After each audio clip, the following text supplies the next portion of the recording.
Assalamualaikum warahmatullahi wabarakatuh. Halo sob, di balik gelap ada kisah yang tak terungkap. Siapkan dirimu karena kali ini kita masuk ke dunia yang penuh misteri dan ketakutan. Pernahkah Anda mendengar kisah seorang TKW yang memiliki kekuatan tak biasa? Apakah benar ada orang yang diselamatkan oleh ilmu leluhur di saat-saat terdesak? Kisah ini akan membuka mata dan hati kita tentang keajaiban, karma, dan keadilan. Dengarkan sampai akhir, karena ini adalah cerita yang penuh pelajaran hidup. Di sebuah desa kecil di Banyuwangi, Jawa Timur, Siti tumbuh besar dalam keluarga sederhana. Ayahnya seorang petani, ibunya penjual sayur di pasar. Kehidupan mereka jauh dari kata mewah, tapi penuh kehangatan. Namun, sejak sang ayah jatuh sakit, beban keluarga semakin berat. Siti, anak pertama dari 3 bersaudara, merasa bertanggung jawab. Setelah tamat SMA, ia memutuskan menjadi tenaga kerja wanita. "Aku ingin membantu bapak dan adik-adik," katanya pada ibunya. Walau berat, ibunya mengizinkan. Melalui agen di kota, Siti mendapat pekerjaan di Timur Tengah. Janjinya, gaji besar dan pekerjaan ringan. Tapi siapa sangka, keputusan itu membawa Siti ke dalam lingkaran penderitaan. Siti berangkat dengan harapan besar. Ia meninggalkan desanya dengan doa ibunya yang penuh haru. "Hati-hati di negeri orang, nak. Jangan lupa sholat dan minta perlindungan pada Allah." Perjalanan ke Timur Tengah memakan waktu lama. Sesampainya di sana, agen menyerahkannya pada keluarga majikan, pasangan Khalid dan Yasmin, yang tinggal di sebuah rumah besar di kota Riyadh. Awalnya, Siti merasa lega. Rumah itu megah, dan ia berpikir kehidupannya akan lebih baik dibanding di desanya. Namun, hari pertama bekerja menjadi awal dari penderitaannya. Yasmin memberikan daftar pekerjaan panjang, dari membersihkan rumah hingga memasak. Khalid sering memerintah dengan nada kasar, dan Siti jarang diberi waktu istirahat. Saat malam tiba, tubuh Siti terasa lelah. Ia menghadap kiblat dan memanjatkan doa. "Ya Allah, berikan aku kekuatan. Jangan biarkan aku menyerah." Namun, cobaan baru saja dimulai, dan Siti belum tahu bahwa ia akan menghadapi kekejaman yang tak pernah dibayangkannya. Hari-hari berlalu dengan semakin berat. Yasmin mulai menunjukkan sifat aslinya, mudah marah, dan sering menyalahkan Siti atas hal-hal kecil. Jika ada piring yang pecah atau masakan yang dianggap kurang enak, Yasmin tak segan melempar barang ke arah Siti. Pada suatu hari, saat Siti lupa mematikan lampu dapur, Yasmin menamparnya keras. "Dasar bodoh! Kau pikir listrik di sini murah?" teriak Yasmin. Tamparan itu menyakitkan, tapi Siti hanya diam. Ia ingat pesan ibunya, "Sabar, nak. Allah selalu bersama orang-orang yang sabar." Namun, kekerasan itu menjadi semakin sering. Khalid, yang seharusnya menjadi pengawas, justru ikut-ikutan menyiksa. "Kau pekerja, bukan tamu. Jangan berharap diperlakukan seperti ratu di sini," katanya sambil menendang ember yang sedang dipegang Siti hingga airnya tumpah ke lantai. Malam itu, Siti menangis dalam doa. Tapi ia mulai merasa ada sesuatu yang berubah dalam dirinya. Rasa sakit yang ia alami lambat laun seperti menghilang. Ia teringat cerita neneknya tentang ilmu kebal yang diwariskan dalam keluarganya. "Apakah ini pertanda? Ya Allah," bisiknya dalam hati. Kejadian aneh mulai terjadi. Suatu pagi, Yasmin melempar panci panas ke arah Siti karena merasa sarapannya terlalu asin. Namun, panci itu tidak melukai Siti sedikit pun, hanya jatuh ke lantai dengan suara keras. Yasmin terkejut dan mengira itu hanya kebetulan. Hari berikutnya, Khalid memukul Siti dengan gagang sapu karena ia dianggap lambat membersihkan ruang tamu. Tetapi sapu itu patah menjadi 2 saat menyentuh tubuh Siti. Khalid terpana, sementara Siti hanya menunduk, tak ingin membalas. "Kenapa tidak ada bekas luka di tanganmu?" tanya Yasmin dengan nada curiga. "Saya tidak tahu, Madam," jawab Siti pelan. Namun, dalam hati Siti mulai menyadari bahwa kekuatan tak biasa ini semakin nyata. Ia teringat cerita masa kecilnya, saat neneknya berkata, "Ketika kezaliman melampaui batas, leluhur kita akan melindungi dengan cara yang tak terduga." Yasmin dan Khalid semakin marah. Mereka merasa Siti menyembunyikan sesuatu. Kekejaman pun semakin meningkat. Tetapi Siti tetap bertahan, diam-diam percaya bahwa dirinya tidak sendiri. Semakin hari, Yasmin dan Khalid semakin kejam. Makanan yang diberikan kepada Siti semakin sedikit, bahkan hanya sisa-sisa dari piring mereka. Yasmin sering memaki dengan kata-kata kasar, sementara Khalid mulai menggunakan kekerasan fisik lebih sering. Suatu malam, Khalid memerintahkan Siti untuk membersihkan halaman rumah di tengah hujan lebat. "Kalau tidak selesai sebelum aku bangun, kau akan tahu akibatnya," bentaknya. Tubuh Siti menggigil, tapi ia tetap melangkah keluar dengan sapu di tangan. Ketika pagi datang, Siti belum selesai. Khalid langsung menarik tangannya dan mendorongnya ke dinding. "Kau benar-benar tak berguna," teriaknya sambil mengangkat tongkat besi untuk memukul. Namun, saat tongkat itu menyentuh tubuh Siti, sesuatu yang aneh terjadi. Tongkat itu terpental ke lantai dengan suara keras, seolah menabrak tembok yang tak terlihat. Khalid terdiam, wajahnya berubah pucat. Yasmin, yang menyaksikan dari jauh, menjerit, "Apa-apaan ini? Kau penyihir, ya?" Siti hanya berdiri diam, tak mengatakan apapun. Di dalam hatinya, ia merasa kekuatan itu adalah perlindungan dari Allah dan leluhurnya, yang hadir di saat kezaliman mencapai puncaknya. Setelah kejadian tongkat besi itu, Yasmin dan Khalid mulai curiga dan ketakutan. Mereka merasa Siti adalah sosok yang tidak biasa. Yasmin mencoba mencari tahu lebih jauh. Ia memperhatikan Siti dengan seksama, mencari tanda-tanda aneh yang mungkin menjelaskan apa yang terjadi. "Aku yakin dia ada hubungannya dengan ilmu hitam." Yasmin berbisik pada Khalid, "Kita harus menghentikannya sebelum dia mencelakakan kita." Khalid, yang tidak percaya tahayul, tetap berusaha menutupi ketakutannya. Namun, dalam hatinya ia tahu ada yang tidak wajar. Ia mencoba menguji Siti lagi. Suatu siang, Khalid dengan sengaja menjatuhkan air mendidih ke tangan Siti saat ia sedang memasak. Tapi yang terjadi malah membuat Khalid semakin terpukul. Air itu tidak meninggalkan bekas luka sedikit pun di tangan Siti. Khalid mundur dengan wajah pucat. "Allah bersama orang-orang yang terzalimi," kata Siti dengan tenang, sambil membersihkan meja dapur. Ucapannya terdengar seperti peringatan, meski diucapkan tanpa nada ancaman. Ketakutan Khalid dan Yasmin mulai berubah menjadi kebencian. Mereka berniat mencari bantuan untuk mengusir kekuatan yang mereka anggap sebagai ancaman. Yasmin, yang semakin kalap, memutuskan untuk memanggil seorang dukun terkenal di Riyadh. Ia percaya bahwa Siti adalah penyebab segala hal buruk yang terjadi di rumah mereka. Khalid, meski awalnya ragu, akhirnya setuju karena desakan Yasmin. Dukun itu tiba dengan membawa berbagai peralatan aneh, termasuk dupa dan minyak hitam. Setelah mengamati Siti dari kejauhan, ia berkata dengan nada misterius, "Dia bukan manusia biasa. Ada kekuatan besar yang melindunginya." Yasmin mengangguk, tampak puas dengan analisis itu. "Lakukan apapun untuk menghancurkan kekuatannya," perintahnya. Dukun itu memulai ritual dengan membakar dupa, menggumamkan mantra, dan mengoleskan minyak hitam ke sekeliling rumah. Ia bahkan mencoba mendekati Siti dengan mangkuk berisi air panas dan garam. Tapi saat air itu dilemparkan ke arah Siti, sesuatu yang luar biasa terjadi. Air itu menguap di udara sebelum sempat menyentuh tubuh Siti. Dukun itu terhuyung mundur, matanya membelalak ketakutan. "Dia dilindungi oleh kekuatan yang tak bisa kuhancurkan," gumamnya sambil mundur keluar rumah. Yasmin dan Khalid semakin panik. Mereka merasa bahwa Siti bukan hanya ancaman bagi mereka, tapi juga bagi kehormatan mereka di mata orang lain. Mereka berniat melakukan sesuatu yang lebih ekstrim. Yasmin dan Khalid merasa gagal dengan bantuan dukun, merancang cara lain untuk menyingkirkan Siti. Mereka berencana menuduh Siti mencuri barang-barang berharga di rumah.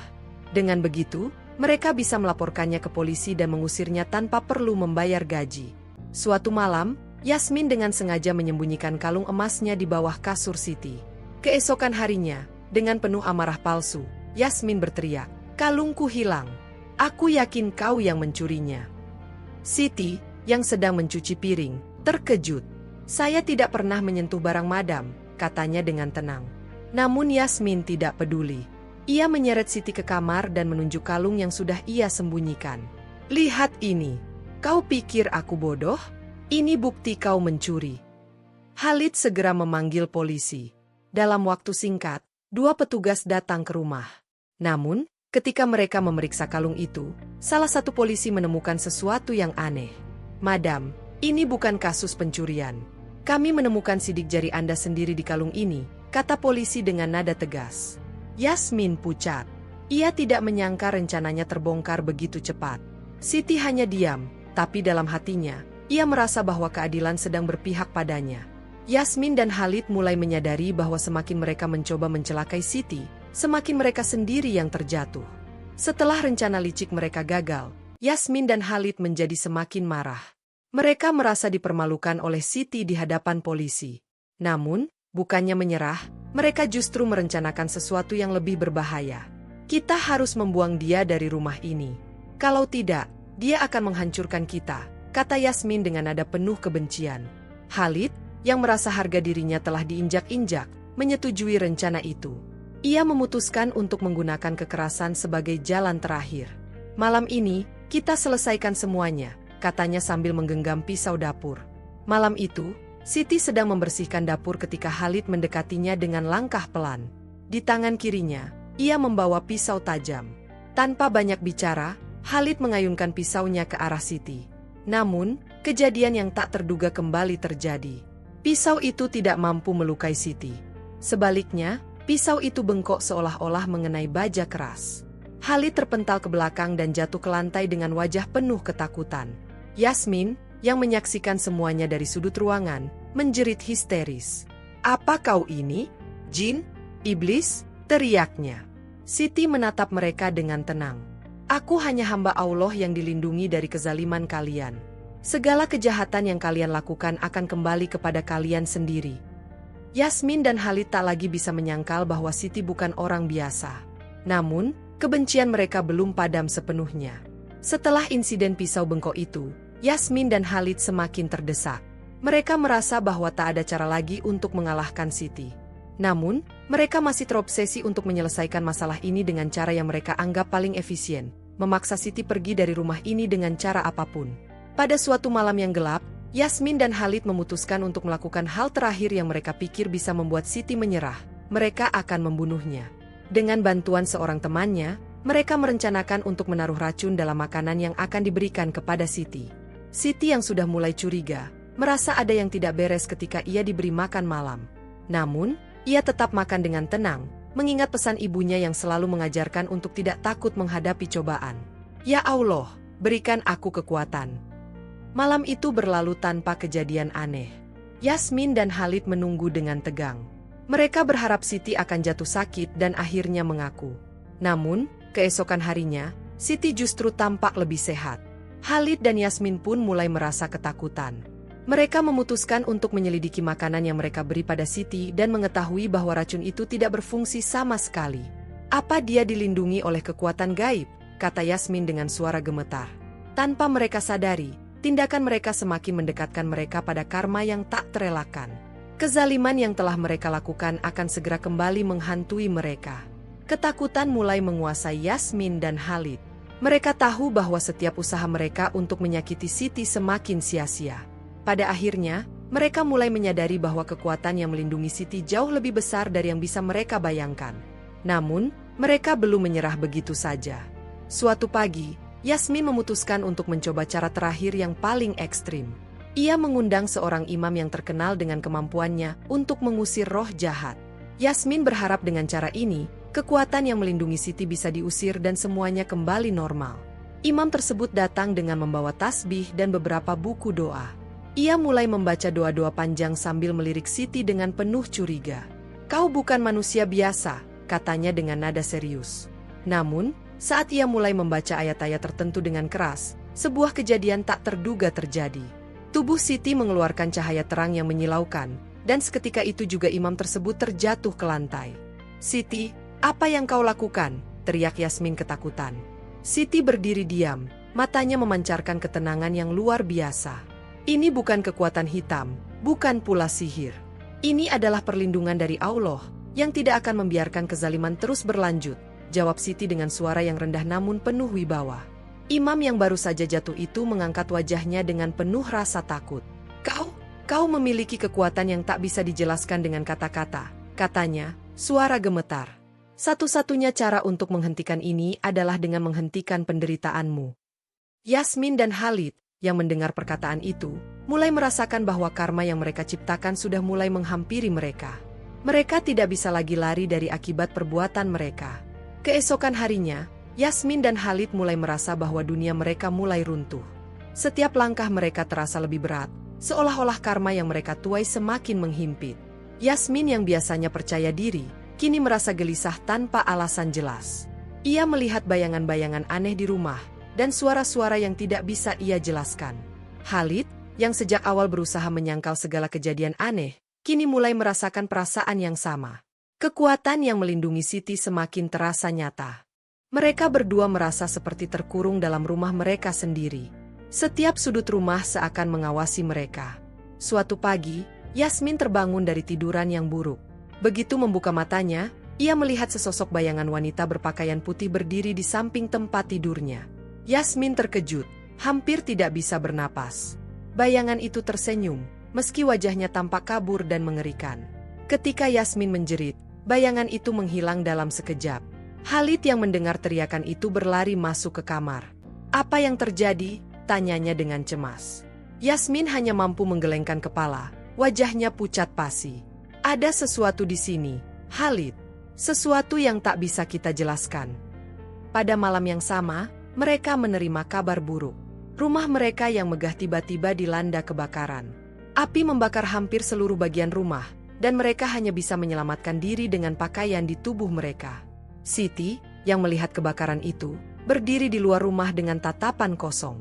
Ia tidak merasa senang dengan musibah yang menimpa mereka, tetapi di dalam hatinya ia tahu bahwa ini adalah akibat dari perbuatan mereka yang selama ini menindas orang lain. Rumah Yasmin dan Khalid hancur dalam kebakaran itu. Namun, meskipun mereka kehilangan segala harta benda, sesuatu yang lebih besar sedang menunggu mereka. Mereka merasa bahwa karma telah datang begitu cepat, dan kejahatan yang mereka lakukan akhirnya harus dibayar. Setelah kebakaran, mereka mengungsi ke sebuah rumah kecil di pinggiran kota. Hidup mereka berubah total. Mereka yang dulu kaya raya kini hidup dalam kemiskinan dan ketakutan. Setiap malam, mereka dihantui mimpi buruk, sering mendengar suara-suara aneh yang seakan mengingatkan mereka akan dosa-dosa mereka. Siti yang masih bekerja di rumah mereka, kini mulai menunjukkan perubahan yang lebih mencolok. Aura kebal yang dimilikinya tampak semakin kuat. Setiap kali Yasmin atau Khalid berniat untuk berbuat buruk lagi, mereka merasa tubuh mereka seperti tertahan oleh kekuatan tak terlihat. Seakan ada sesuatu yang menghalangi setiap langkah buruk mereka. Suatu hari, Yasmin tak tahan lagi dengan rasa bersalah yang menghantui jiwanya. Ia pergi ke sebuah masjid di kota untuk meminta maaf, berharap bisa mendapatkan kedamaian. Di sana, ia bertemu dengan seorang ustaz yang bijaksana. Ia menceritakan semua perbuatannya dan meminta nasihat. Ustaz itu mendengarkan dengan tenang dan berkata, "Setiap kezaliman pasti ada balasannya. Tapi hanya dengan taubat yang tulus, seseorang bisa mendapatkan pengampunan Allah. Siti adalah hambanya yang terzalimi, dan dia mendapat perlindungan karena kesabaran dan keimanannya." Yasmin menangis. "Apakah ada kesempatan bagi kami untuk memperbaiki semuanya?" Ustaz itu menjawab dengan penuh harapan, "Perbaikan dimulai dari hati yang tulus. Lakukan kebaikan untuk menebus dosa-dosamu, dan jangan lagi melawan kehendak Allah." Setelah pertemuannya dengan Ustaz, Yasmin mulai menyadari kesalahan besar yang telah ia lakukan. Ia merasa terperangkap oleh dosa-dosa yang tak terbayangkan, dan rasa bersalah yang semakin menyesakkan dada. Ia ingin menebus semuanya, tetapi ia tahu itu tidak akan mudah. Selama berhari-hari, Yasmin dan Khalid berusaha mencari cara untuk membuktikan penyesalan mereka. Mereka mulai berusaha berbuat baik, menyumbang sebagian kecil dari apa yang mereka miliki untuk orang-orang yang membutuhkan. Mereka pergi ke keluarga-keluarga yang miskin, memberikan sedikit bantuan dalam bentuk makanan dan pakaian. Namun, setiap kali mereka melakukan kebaikan, mereka merasa ada sesuatu yang menghalangi mereka untuk benar-benar merasa tenang. Siti melihat perubahan pada Yasmin dan Khalid, meskipun ia tak mengungkapkannya. Ia tahu bahwa penebusan mereka tidak bisa datang begitu saja. Keputusan itu harus datang dari dalam hati mereka, bukan hanya dari usaha lahiriah yang terburu-buru. Siti terus berdoa, memohon agar kedamaian bisa ditemukan, meskipun ia juga tahu bahwa karma yang mereka alami sudah tepat. Pada suatu malam, Yasmin datang menemui Siti di dapur. Wajahnya penuh rasa kesedihan. "Siti," katanya lirih, "aku tahu aku telah menyakitimu. Aku telah menganiaya dan menindasmu tanpa alasan yang jelas. Aku ingin meminta maaf atas semua yang telah kulakukan." Siti memandang Yasmin dengan tatapan yang penuh pengertian. Maaf itu harus datang dari hati yang tulus, bukan hanya untuk menenangkan rasa bersalah. Semoga Allah mengampuni setiap dosa yang telah kau lakukan, dan memberi petunjuk kepada hatimu untuk berubah. Yasmin mengangguk, air matanya jatuh perlahan.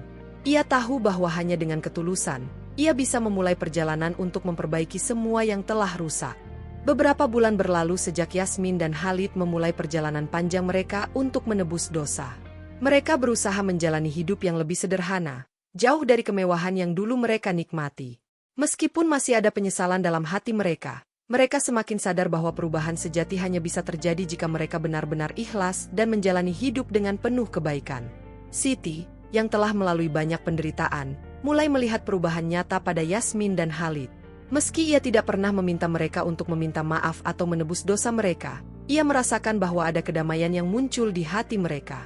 Perubahan itu tak datang secara instan, tetapi perlahan, Yasmin dan Khalid mulai lebih menghargai hidup dan orang-orang di sekitar mereka. Suatu hari, ketika Yasmin sedang membersihkan rumah, ia melihat sesuatu yang menarik perhatian. Di sudut ruangan yang dulu penuh dengan kekerasan, tergeletak sebuah buku lama yang pernah dipelajari neneknya. Buku itu berbicara tentang kesabaran, pengampunan, dan bagaimana Allah selalu berada di sisi orang-orang yang terzalimi. Yasmin membuka halaman demi halaman, meresapi setiap kata yang tertulis. Siti, yang melihat Yasmin sedang membaca buku itu, mendekatinya dan berkata dengan lembut, "Semua yang kau lakukan sekarang adalah langkah yang benar. Allah selalu mendengar doa kita, dan Dia tahu apa yang ada di dalam hati kita." Yasmin menatap Siti dengan penuh rasa terima kasih.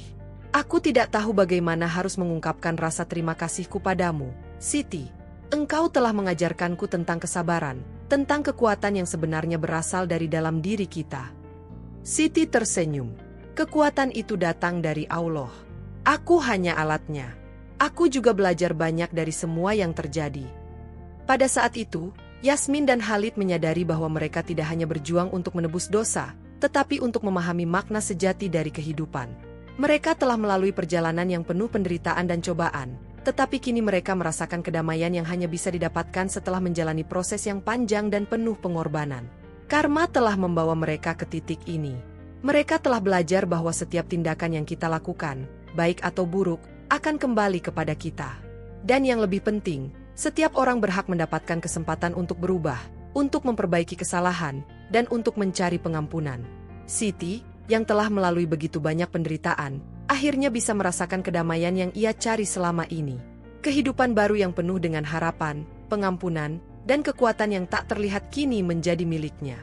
Demikian cerita tentang Siti, seorang TKW yang diperlakukan kejam oleh majikannya, namun tetap mendapat perlindungan dan kekuatan dari Allah. Dari kisah ini, kita dapat mengambil beberapa pesan moral dan hikmah yang sangat berharga. Pertama, setiap tindakan kita, baik atau buruk, pasti akan ada balasannya. Kezaliman yang dilakukan kepada orang lain tidak akan pernah terlepas dari pembalasan yang setimpal. Kedua, kekuatan sejati datang bukan dari kekerasan atau balas dendam, tetapi dari kesabaran, keteguhan hati, dan ketulusan dalam menghadapi cobaan. Ketiga, pengampunan dan perubahan sejati hanya bisa terjadi ketika kita mengakui kesalahan kita dan berusaha memperbaiki diri dengan hati yang tulus. Hikmah yang bisa kita ambil adalah bahwa kehidupan ini penuh dengan ujian dan cobaan, namun setiap ujian juga mengandung kesempatan untuk kita menjadi lebih baik. Seperti Siti yang tetap tegar meski diperlakukan buruk, kita harus belajar untuk tidak menyerah dan terus berusaha meski menghadapi kesulitan.